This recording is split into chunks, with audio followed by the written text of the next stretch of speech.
In this video, I'm going to focus on writing centripetal force, or FC equations. What are FC equations? These are the circular motion, what we use F net equations for linear motion. In linear motion, we use net force as a vector sum of forces to help explain an object's motion. Those could be speeding up, slowing down, sitting still, or moving with constant velocity. FC equations will work as a vector sum of forces to explain why an object would move in a circle. They can be moving clockwise or counterclockwise, but with uniform circular motion, they should be doing so with constant speed. Some rules for writing FC equations. They all work off of the same major concept. We already know the direction of this centripetal force, which is towards the center of the circle. First thing we want to do is identify the forces on our object. Secondly, we want to determine which of our forces from our force diagram are in line with the center of the circle. So these forces can point in towards the center or directly away from center. Being that the net force, or centripetal force, must point to the center of the circle, we already know that the forces inward are greater than the forces outward. And from there, we can write our FC equation, which matches the overall idea of the inner, bigger forces minus the outer, smaller forces. Let's look at an example. Here we have a satellite moving with uniform circular motion around Earth. We're going to try to walk through all of those steps for the satellite.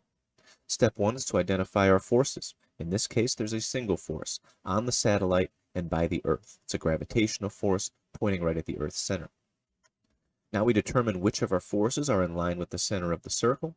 I drew in this dotted reference line just to give a visual. You don't have to do that, but it's just there to show that the force of gravity is in line with the center of the circle, and it should be represented in our final FC equation. Now we want to make sure we're stating that the forces inward are greater than the forces outward. In this case, we have one inward force, force of gravity, and nothing outward. But if there was something outward, we want to make sure we make a note that it's smaller than the inner gravitational force. From here, a lot of students will try to write a net force equation. Well, be careful. Net force equations are for linear motion. This object is not moving in a straight line. We're analyzing its circular motion around the Earth, and therefore, we would want to use an FC equation instead. The final step of writing our FC equation is to subtract our inner force, or forces, by our outer force, or forces. In this case, pretty simple. There's one inner force, Fg. There are no outer forces. We can put -0 if we want, but at the end of the day, our centripetal force would be the gravitational force alone for this problem. Said differently, the gravitational force is the reason that this satellite is able to complete its circular path. How about one for you to try? Here we have a ball rolling over the top of a frictionless curved hill. Right now it's at the very top or center of the hill. This is a half circle, but it mimics a full circular motion while it's curving over the hill. The goal is to complete a full force diagram for the ball, which includes an FC equation. If you want to pause the video and try all of the steps on your own, I'll talk you through them shortly.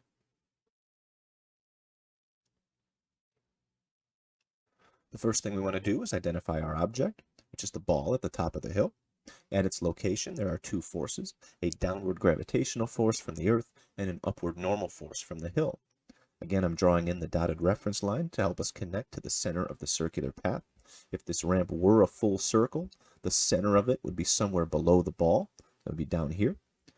From there, I can make a statement that gravitational force is larger than normal force. This is because the gravitational force points to the center of the circle, whereas the normal force points away from center. My final step is to write my FC equation, which would read FC equals Fg minus Fn, the inner force minus the outer force.